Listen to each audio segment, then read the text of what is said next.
ಎಲ್ಲರಿಗೂ ನಮಸ್ಕಾರ. ಇವತ್ತೊಂದು ಒಳ್ಳೆ ಅದ್ಭುತವಾದ ಸಿಹಿ ತಿಂಡಿ ಮಾಡ್ಕೊಳ್ಳೋಣ. ಅಂದರೆ ಈ ರೆಸಿಪಿನ ಒಂದ್ಸಲ ಮಾಡ್ಕೊಂಡು ತಿಂದರೆ ಮತ್ತೆ ಮತ್ತೆ ಮಾಡಿಸ್ಕೊಂಡು ತಿಂತಾರೆ, ಅಷ್ಟು ರುಚಿಯಾಗಿರುತ್ತೆ. ಒಂದ್ಸಲ ತಿಂದರೆ ಟೇಸ್ಟ್ ಅಂತೂ ಲೈಫಲ್ಲೇ ಮರೆಯಲ್ಲ, ಅಷ್ಟು ಅದ್ಭುತವಾಗಿರುತ್ತೆ. ಮಿಸ್ ಮಾಡದೆ ವಿಡಿಯೋ ಪೂರ್ತಿ ನೋಡಿ ಮಾಡ್ಕೊಳ್ಳಿ. ಹೋಳಿಗೆ ಮಾಡಬೇಕು ಅಂದರೆ ರುಬ್ಬಬೇಕು ಮಾಡಬೇಕು, ಅದು ಎಲ್ಲ ತುಂಬ ರಿಸ್ಕಿ, ಬಟ್ ಅದೇ ಟೇಸ್ಟಲ್ಲಿ ಬರುತ್ತೆ, ತುಂಬಾ ಚೆನ್ನಾಗಿರುತ್ತೆ. ಹೇಗೆ ಮಾಡ್ಕೊಳ್ಳೋದು ಅಂತ ನೋಡ್ಕೊಳ್ಳೋಣ.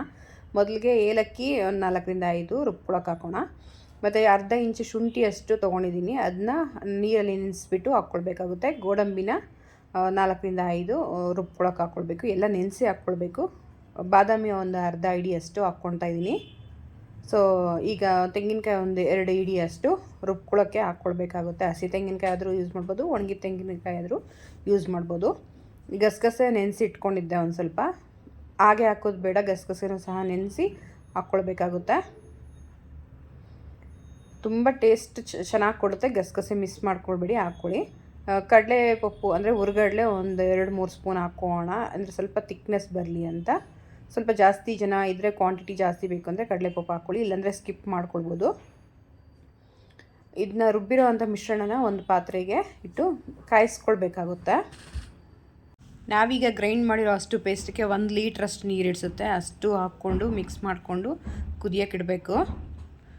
ಮಿಸ್ ಮಾಡದೆ ವಿಡಿಯೋ ಪೂರ್ತಿ ಎಲ್ಲೂ ಸ್ಕಿಪ್ ಮಾಡದೆ ಇದೇ ರೀತಿ ಮಾಡ್ಕೊಳ್ಳಿ, ತುಂಬ ಚೆನ್ನಾಗಿ ಬರುತ್ತೆ. ತಿಂಗ್ಳಿಗೆ 1 ಸಲ 2 ಸಲ ಈ ರೀತಿ ಮಾಡ್ಕೊಂಡು ತಿನ್ನೋದ್ರಿಂದ ಆರೋಗ್ಯಕ್ಕೂ ತುಂಬಾ ಒಳ್ಳೆಯದು. ಮಿಸ್ ಮಾಡದೆ ಮಾಡ್ಕೊಂಡು ತಿನ್ನಿ. 1 ಲೀಟ್ರಷ್ಟು ನೀರು ಹಾಕ್ಕೊಂಡು ಚೆನ್ನಾಗಿ ಕುದಿಯೋಕ್ಕಿಡೋಣ. ನಮ್ಮನೇಲಿ ತಿಂಗ್ಳಿಗೆ 1 ಸಲ ಆದರೂ ಅಮ್ಮ ಮಾಡಿಕೊಡ್ತಿದ್ರು ನಾವು ಚಿಕ್ಕವರಿರೋವಾಗ. ಆರೋಗ್ಯಕ್ಕೆ ತುಂಬಾ ಒಳ್ಳೆಯದು ಅಂತ ಇದು. ಸೊ ಮಿಸ್ ಮಾಡದೆ ಮಾಡ್ಕೊಳ್ಳಿ. ಅರ್ಧ kg ಅಷ್ಟು ಗೋಧಿ ಹಿಟ್ಟು ತೊಗೊಳ್ತಾ ಇದ್ದೀನಿ. ಮೈದಾ ಹಿಟ್ಟಲ್ಲೂ ಮಾಡ್ಬೋದು, ಬಟ್ ಮೈದಾ ಹಿಟ್ಟಲ್ಲಿ ಬೇಡ, ಆರೋಗ್ಯಕ್ಕೆ ಒಳ್ಳೆಯದಲ್ಲ. ಸೊ ಗೋಧಿ ಹಿಟ್ಟಲ್ಲಿ ಹಾಕ್ಕೊಂಡು ಮಾಡ್ಕೊಳ್ಳಿ. ರುಚಿಗೆ ತಕ್ಕಷ್ಟು ಉಪ್ಪು ಹಾಕ್ಕೋಣ, ಜಾಸ್ತಿ ಹಾಕ್ಕೊಳ್ಳೋದು ಬೇಡ, ಸಿಹಿ ಆಗಿರೋದ್ರಿಂದ ಸ್ವಲ್ಪನೇ ಹಾಕ್ಕೊಳ್ಬೇಕಾಗುತ್ತೆ. ಎಲ್ಲನೂ ಹೊಂದ್ಕೊಳ್ಳೋ ರೀತಿ ಮಿಕ್ಸ್ ಮಾಡ್ಕೊಳ್ಬೇಕಾಗುತ್ತೆ. ನಾವು ಸ್ವಲ್ಪನೇ ನೀರು ಹಾಕ್ಕೊಂಡು ಸಾಫ್ಟಾಗಿ ಕಲಿಸ್ಕೊಳ್ಬೇಕಾಗುತ್ತೆ. ಚಪಾತಿ ಹಿಟ್ಟಕ್ಕನ್ನು ಸ್ವಲ್ಪ ಸಾಫ್ಟ್ ಇದ್ದರೆ ಪೂರಿ ಚೆನ್ನಾಗಿ ಹುಬ್ಬು ಬರುತ್ತೆ, ಚೆನ್ನಾಗಿರುತ್ತೆ ಈ ಸ್ವೀಟ್ಗೆ. ಸೊ ನೋಡಿ ಎಷ್ಟು ಪರ್ಫೆಕ್ಟಾಗಿ ಬಂದಿದೆ. ಸೊ ಈ ರೀತಿ ಸಾಫ್ಟ್ನೆಸ್ದಾಗಿ ಮಿಕ್ಸ್ ಮಾಡ್ಕೊಳ್ಳಿ.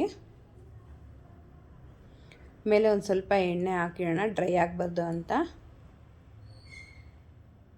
ನೋಡಿ ಈ ರೀತಿ ಒಂದು ಟವಲ್ ತೇವ ಮಾಡಿಕೊಂಡು ಹಾಕ್ಕೊಂಡು ಇಟ್ಕೊಂಡ್ರೆ ಸಾಕು.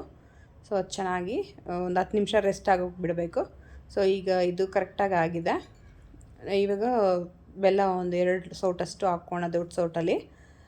ಪರ್ಫೆಕ್ಟಾಗಿ ಅಂದರೆ ಸ್ವೀಟ್ ಜಾಸ್ತಿ ಬೇಡ ಅನ್ನೋರು ಸ್ವಲ್ಪನೇ ಇಷ್ಟ ಹಾಕ್ಕೊಂಡ್ರೆ ಸರಿ ಹೋಗುತ್ತೆ. ಸ್ವಲ್ಪ ಜಾಸ್ತಿ ತಿನ್ನೋರು ಸ್ವಲ್ಪ ಜಾಸ್ತಿನೇ ಹಾಕ್ಕೊಳ್ಳಿ. ಈಗ ಹಾಲೊಬ್ಬಟ್ಟಿಗೆ ಹಾಲೇನು ರೆಡಿ ಆಯಿತು. ಈಗ ಪೂರಿ ಮಾಡ್ಕೊಳ್ಬೇಕಾಗುತ್ತೆ. ಚಪಾತಿಲೂ ಮಾಡ್ಕೊಂಡು ತಿನ್ಬೋದು, ಎಣ್ಣೆ ಜಾಸ್ತಿ ಅಂಶ ಬೇಡ ನಮಗೆ ಅನ್ನೋರು ಪೂರಿ ಮಾಡಿದ್ರೆ ಇನ್ನೂ ಸ್ವಲ್ಪ ಜಾಸ್ತಿ ಚೆನ್ನಾಗಿರುತ್ತೆ. ಸೊ ಪೂರಿನೇ ಮಾಡ್ಕೊಳ್ಳಿ. ಗೆಸ್ಟ್ ಬಂದಾಗ ದಿಢೀರಂತ ಈ ರೀತಿ ಮಾಡ್ಕೊಡ್ಬೋದು. ಸಣ್ಣ ಉಂಡೆ ಈ ರೀತಿ ಮಾಡಿಕೊಂಡ್ರೆ ಬೇಗನೂ ಮಾಡ್ಕೊಳ್ಬೋದು. ಈ ರೀತಿ ಸಣ್ಣ ಉಂಡೆ ಮಾಡಿಕೊಂಡು ಪೂರಿಗೆ ಎಷ್ಟು ಅಗಲ ಮಾಡ್ಕೊಳ್ಬೇಕು ಅಷ್ಟು ಅಗಲ ಲಟ್ಸ್ಕೊಳ್ಬೇಕಾಗುತ್ತೆ. ತುಂಬಾ ಈಸಿ, ತುಂಬ ಸುಲಭ ಈ ರೀತಿ ಮಾಡ್ಕೊಡೋದು. ಹಾಲು ಹೋಳಿಗೆ ಮನೆಗೆ ಗೆಸ್ಟ್ ಬಂದಾಗ ಅಥವಾ ಸಡನ್ನಾಗಿ ನಾವು ಸ್ವೀಟ್ ತಿನ್ನಬೇಕು ಅಂದಾಗ, ಡಿಫ್ರೆಂಟಾಗಿ ಬೇಕು ಅಂದಾಗ ಈ ರೀತಿ ತಿಂದರೆ ನಮಗೆ ತುಂಬ ಚೆನ್ನಾಗಿರುತ್ತೆ. ಟೇಸ್ಟ್ ಅಷ್ಟೇ ಅದ್ಭುತವಾಗಿರುತ್ತೆ, ತುಂಬಾ ಸುಲಭ. ನಿಮ್ಮ ಸೈಡ್ ಈ ರೀತಿ ಮಾಡ್ಕೊಂಡಿದ್ರೆ ಇದಕ್ಕೆ ಏನಂತ ಕರೀತಾರೆ ಕಮೆಂಟ್ ಮಾಡಿ. ನಮ್ಮ ಬೆಂಗಳೂರಲ್ಲಿ ಹಾಲು ಹೋಳಿಗೆ ಅಂತಾರೆ ಇದನ್ನು. ಸೊ ಕಮೆಂಟ್ ಮಾಡಿ ಮರಿದೆ. ಎಣ್ಣೆ ಕಾದಿದೆಯಲ್ಲ ಅಂತ ಚೆಕ್ ಮಾಡೋಕ್ಕೆ ಒಂದು ಸ್ವಲ್ಪ ಹಾಕಿದ್ರೆ ಸಾಕು, ಅದು ಮೇಲೆ ಬರುತ್ತೆ. ಆಗ ಪೂರಿ ನಾವು ಹಾಕ್ಕೊಳ್ಬೋದು. ನೋಡಿ ಚೆನ್ನಾಗಿ ಈ ರೀತಿ 2 ಸೈಡು ನಾವು ಬೇಯಿಸ್ಕೊಳ್ಬೇಕಾಗುತ್ತೆ. ಜಾಸ್ತಿ ರೋಸ್ಟ್ ಆಗೋದು ಬೇಡ, ಇದಕ್ಕೆ ಒಂದು ಮೀಡಿಯಮಲ್ಲಿ ರೋಸ್ಟ್ ಆದರೆ ಸಾಕು. ನೋಡಿ ಈ ಹದದಲ್ಲಿ ಮಾಡ್ಕೊಂಡ್ರೆ ಸಾಕಾಗುತ್ತೆ. ಪರ್ಫೆಕ್ಟಾಗಿ ಆಗಿದೆ.